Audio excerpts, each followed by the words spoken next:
ఏదైనా కష్టం వస్తే కళ్ళంతా నీళ్లు పెట్టుకొని ఏడ్చే వాళ్ళను చూస్తే అందరికీ జాలి, సానుభూతి.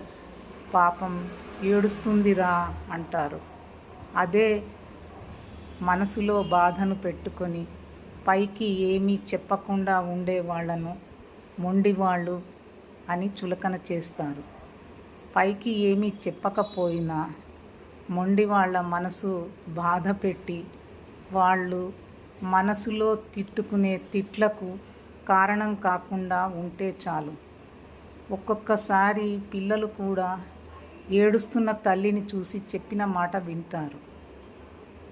టపటపమంటూ కన్నీళ్లు కారనంత మాత్రాన మొండి వాళ్ళపై అన్యాయంగా ప్రవర్తించకూడదు. మీరేమంటారు? ఈ వీడియో మీకు నచ్చితే లైక్ చేయండి, షేర్ చేయండి, మా ఛానల్ని సబ్స్క్రైబ్ చేసుకోండి. Thanks for watching.